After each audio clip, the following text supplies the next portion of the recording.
Welcome to year one. This is a podcast meant to dive deeper into the successes, the fears, the hacks, the good, the scary, and all the things in between about first year ownership of an agency. I'm your host, Christian Gani. Pleasure to be here. I am co-founder and managing partner at Outerkind. We are an experiential creative agency based in Denver, Colorado. And it's worth noting that today's show is fully supported and produced by Indie Agency News, which is the global home for independent agencies. For more information, you can head to indieagency.news for all the latest. Before we get started with our guests today, a reminder of why we're here. First and foremost, we want to educate individuals on the realities of starting something new, and as we like to say in the industry, taking the leap. The mission is to be in service of agency talent around the world, provide them with some confidence, some belief, and also the realities of new agency creation. And then lastly, we'd love to think that some of this conversation will inspire a few of you out there. So we appreciate you being here. I'd like to start today's show off a bit differently, just to drive the producers crazy, or at least make them cringe. A little bit of a word salad as I introduce our two guests. Food, porn, peep show. A cheese rave, living out your fantasies in an Airbnb up house. Today's episode is a daily double. I love these, where instead of one guest, we get two. Joining me today are the extraordinarily talented Shannon Jones and Yadira Harrison. They are two groundbreaking leaders in experiential marketing, and no, I do not use that term lightly. They co-founded their agency and have been the literal definition of crushing it of late, winning some awards at Cannes, A-List Agency of the Year, several others that are presently adorning their office mantle, wherever that may be. Shannon and Yadira from Verb, welcome to the show. Thank you for having us. Thank you. Thank you. I am beyond the love of Formula One, which we could talk about for 20 minutes. I do think it would be a benefit to the rest of the audience who has joined us for different reasons. Shannon, I wonder if I could start with you. I think a lot is in the name of your agency. I was curious if you could take us to the origins of how you came up with Verb as your agency name. Yes, it goes back to an Evernote and brainstorming what we wanted to stand for, what felt unique to me and Yadira as we were starting the company, and how I explained it when I was convincing her that this should be our name was that we're known for making shit happen. And so Verb felt like an appropriate way to capture that. And that's how it started. Yeah. Pitched it to Yadira. Sorry, go ahead. I didn't mean to interrupt. And then I pitched it to Yadira and she was down for it. Was it like a one pitch and done, or did it take a more consistent effort? No, one and done. Yeah. Awesome. Well, I mean, let's go back to that moment, Yadira. So obviously you guys had talked about this in some capacity, but I'd like to actually go a little bit before that. I think what's interesting to some of our guests or some of our listeners is the moment you knew you needed to start something of your own. You know, was there a tipping point or a moment where you knew that Shannon yourself, you needed to start something new? I always knew that I would start an agency. I feel like Shannon was in the same boat, that you just knew that we would start something individually before we even met each other. I think when we knew that we should start something probably was in the first year or two of us working together at the time at our previous agency, working on the Airbnb business. And we actually had to live together a lot of the times. And so you get to know somebody really, really well. So not only do you know them from a professional standpoint, but you also get to know them personally. What do we like? What do we value? What do we watch? Who do we know? What's our network? All that kind of good stuff. And so I think that, honestly, I would say for myself, where I felt like I really knew is when we were able to cross that boundary from being really great work partners to being really great friends. And it was like the first time we went out, which I want to say was like the Vouv Polo Classic or something. We were like, hey, we like fancy things together and we really enjoy each other's company. And we just, from that point on, I think it just really started to feel like lightning in a bottle of how we would come together, how we would approach projects, how we would build teams, how we would support teams.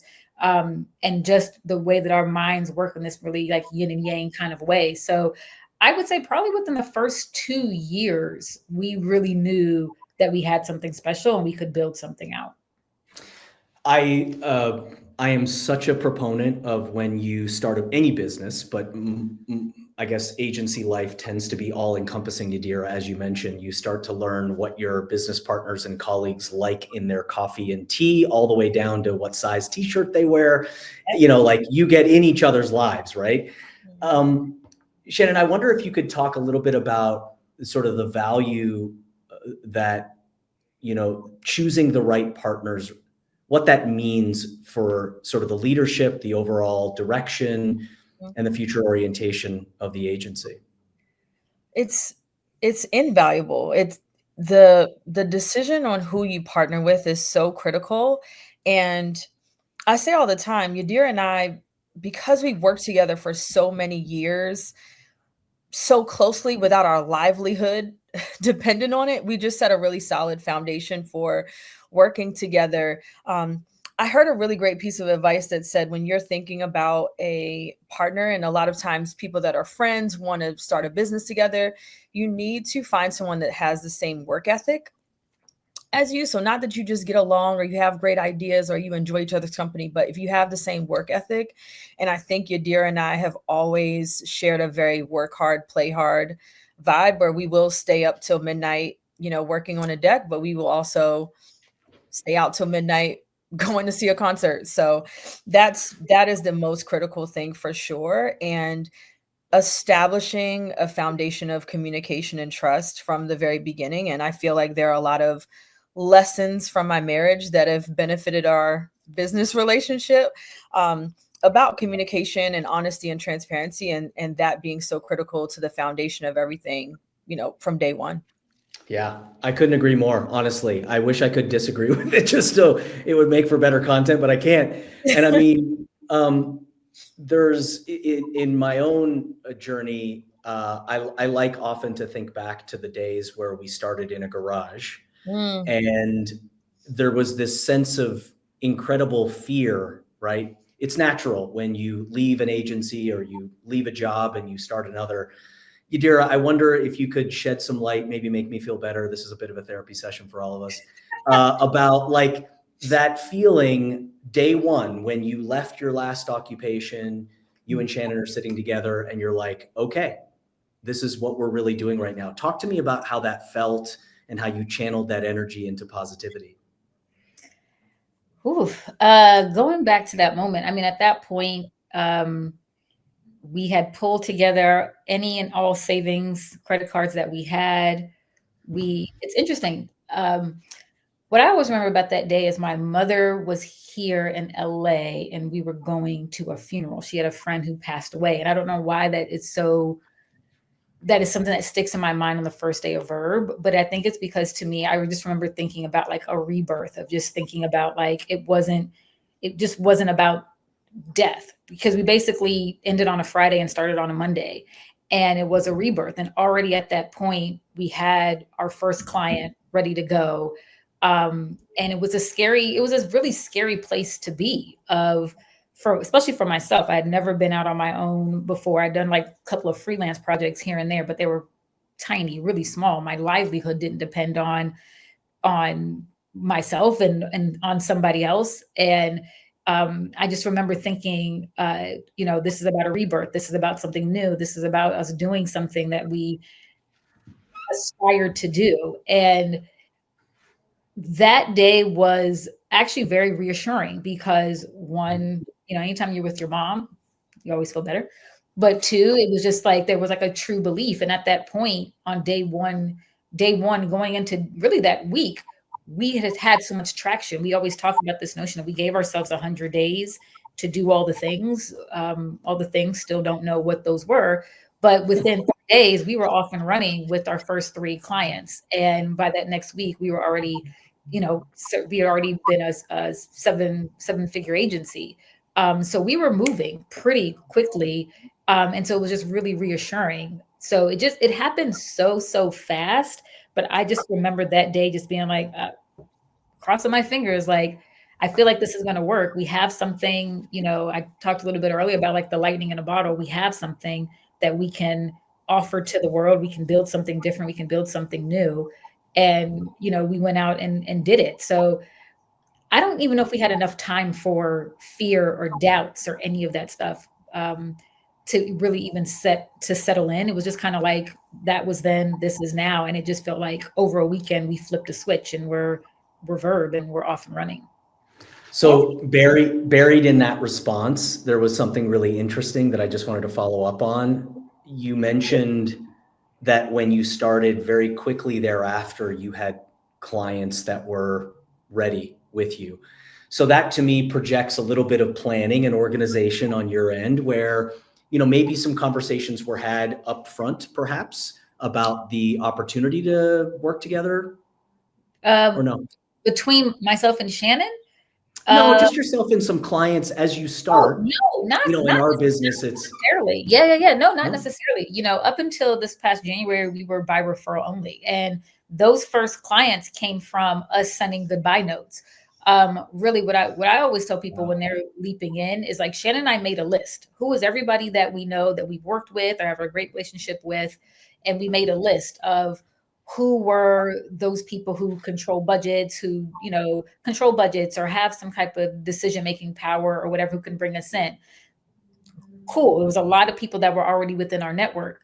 But what we really did was just send goodbye notes to people to say, hey, I'm moving on from here and going out. And people reached out to us. Our reputations were already built up and preceded us at that point, that people were like, well, where are you going? What are you doing? And that's really what kind of made it fly.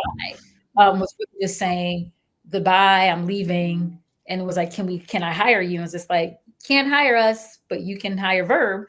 And that's exactly what people did, because they wanted to, continue the relationship that they already had built with us. So there wasn't a lot of early conversations with any client or partner or whatever. It was really friends who either had, decision-making power and budget, who knew us and or colleagues, or it was people that they had worked with us or they had been referred to us already. I mean, no, go ahead. Sorry, please. One thing I was just going to add too, in terms of like the scary part, I think it came way before day one for us. I remember being very nervous about having a conversation with Yadira about making the leap, because I had done freelance before and she hadn't. And I felt like I would be doing us a disservice if we didn't have a really solid heart to heart about, there is no paycheck coming on the 1st and the 15th. And I was nervous. I mean, I remember exactly where I was sitting in my apartment getting ready to have that conversation with her, because when you face the reality of it, you might change your mind. And so that's what made me nervous. But I knew that it kind of had to be said out loud, of like, there's no money coming. And so we just have to be really clear about that. And so I think that we kind of had the scary part out of the way a bit before day one, and having that conversation about, are you sure? Do you want to make this leap, knowing that there is no money coming in, and basically looking at our bank account saying, okay, how much runway will this afford us before we have to go look for a job? That is, I mean, that demonstrates, I don't know how you guys weren't fearful. Like, if I had, started a business without sort of any real understanding of A, the runway, or B, sort of my future client potential, you guys wrote goodbye notes and you're like, fuck it, we're doing this. And I love that courage. And the fact that moms are involved somewhere makes my heart warm as well, given how pivotal my mom is in my life as well. Shannon, I did want to touch on one thing, just a couple more questions, and then we're going to do a fun finish. But sure. I know you guys went through an agency rebrand. Is that true recently? I mean, I always think that's fun. Yes. And in something I read, there was this language that's called the verb effect. Mm-hmm. It sounds juicy, and I want to know more about it. Tell us. So what was really interesting going through the rebrand was kind of playing client with our ECD. Bless her. I definitely have a lot of empathy for our team of like, oh, this is annoying. To be on the other side or get very vague feedback, like, okay, well, what do you like about it? And so I think it was interesting because so much of, I think, me and Yadira's personal identity felt tied into the origins of verb, and it was sort of releasing it a little bit to our creative team and trusting them. And so throughout the process, I think what the team was constantly trying to do is capture the ethos and magic of who we are and what we do, and also giving us some runway to imagine like where else we're going. And so the verb effect was really trying to encapsulate the effect of the work that we do and what we have. And so when we have these really magical moments that, you know, break through, that show up in pop culture, or they go viral, it was really trying to give that a bit of a wrapper to show, you know, this is the work that we're doing and this is the effect that it has on people, on culture, on the business, on ROI. Because I think that for brand experience, there's a lot of conversation about how to measure the ROI on our space. And so the verb effect is really an attempt to capture some of that quantifiable ROI, but also some of the intangibles. And I think in our, you know, intro to verb, we talk about that before and after of some of the work that we've done. I mean, and it's hard in experiential, right? Because we all speak from the same tablet. The ROI and the impact can often be misrepresented by some of the other investments across the advertising and marketing world. So I like that you've tried to quantify that in some capacity, whether it be internal or external. Is your creative lead after this exercise still your creative lead, or were you Yes. that terrible of a client? Okay, all right, good. Well, we are, but bless her. Bless her. Yes. So one topic that is impossible for us to ignore, maybe Yadira, you can take this, is the impact of AI. It seems to be everywhere across any agency, service, business. Yep. I've got my own personal opinion on it, but I wonder how you feel from an experiential perspective, how AI has impacted the work that Verb does or will be doing in the future.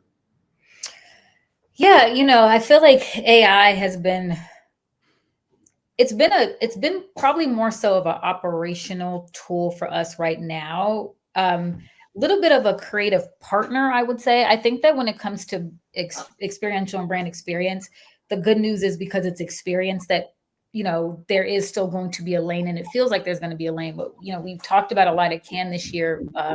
It's the same way for probably for the last 2-3 years. It's been about creators. It's like, it feels like that's what we're about to go into with the experience and experiential, of like, everybody's going to want that, because everything is going to get to a place with AI where it's going to start to feel, you know, impersonal, or you don't know what's real or what's not. People are going to be looking for connection. So I think that's the good news for those who are in the experiential business like us, because people are going to be wanting that and craving that. And there's ways for AI to enhance that and personalize that, or do things in the before and after, or analyze the data, or, you know, what is the verb effect, or whatever the effect is for anyone's respective agency.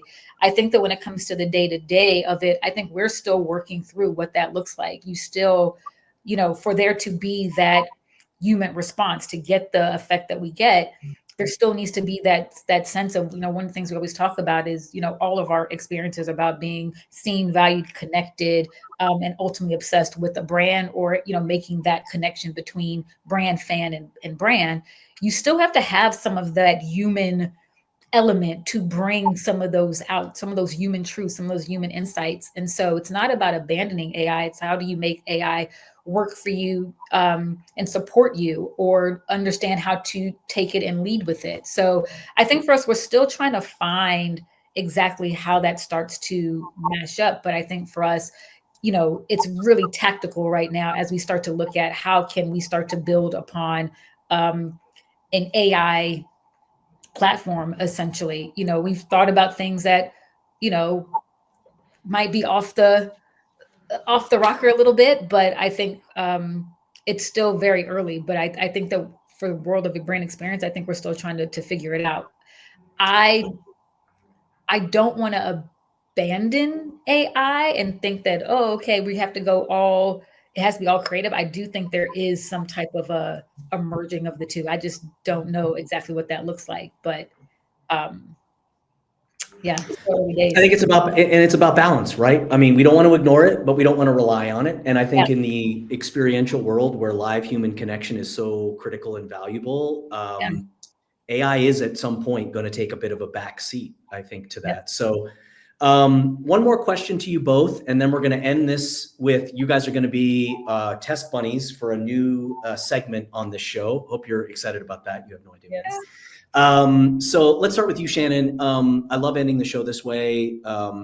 What would you say to anyone sitting on the sidelines that may have been in a similar position to you or Yadira a few years back when you were thinking about starting something? What advice would you give them, or what would you tell them about potentially taking that leap? My biggest piece of advice is building your network before you have an ask. Because of all the relationships that we built over the years, it's how we've been able to be by referral only for so long. And I wish I could even go back in time even further from when we started to when I was in my young 20s, of just having such a huge industry network and just not necessarily keeping up with people, or you just don't dust off your LinkedIn. And so I would just say building those relationships and planting those seeds that can, pay dividends down the line. That's huge. Love it. Yadira, same question. Oof. I could go back. It's really about, what would you tell people that are like faced with that potential ahead of them? What would you tell them? What advice might you give them, given your experience? Ebbs and flows are real. I think that especially in the beginning, sometimes people start slow and then they are on a rocket ship, and sometimes people start on a rocket ship and then it gets a little slow. But it's like there is an ebb and a flow to it, and it's really about maintaining as much as you can. Maintaining some sort of balance in that, and understanding in that, and knowing that it's not going to be all highs and it's not going to be all lows, and it's going to be somewhere in between. And I think it's very, I think people would look to quit earlier than they probably should, because they don't know how to deal with some of the adversity, or they don't know how to deal with the ebb when they should be flowing, or whatever that might look like. So I would say, to me, that's my word of advice, of just like, it's never going to be all one thing. And that's in a day, a week, a year, whatever it might be, to just really kind of stick with it, because the industry is changing all the time. The economy is changing all the time. Things are always, that external things are just going to be coming at you. And all you can do is stay the course and stay the road ahead. I feel like that's good yoga strategy as much as it is business strategy in some respects. All right, we're going to stay on the triple box here, production team, because we are going to enter into the last segment here for the show that I am conveniently calling ARF, which needs a new acronym. It's Agency Rapid Fire. Trust me, it needs a new name. So these are questions I am going to, the order of responses, we'll start with Yadira and we'll go to Shannon. These are the first things that come into your head. Should be no more than 30 seconds in total. I've got 5 questions. Are you both ready? Ready. Okay. Yeah. We'll start with Yadira and then same question to Shannon. Number 1, what is your spirit brand, Yadira? Louis Vuitton. Shannon? Gucci. How long should a brainstorm really last, Yadira? 45 minutes. Shannon? 30 minutes. Ooh. Figma, Miro, or napkin sketches? Napkin sketches. Napkin, but in Verb, we call it big paper. Yep. Fine, I'll go with that. That was actually my answer too. Great, got it. 4th one, last thing that made you belly laugh at work, Yadira? Anybody on our team. Last thing that made me belly laugh. Damn, that's a good question.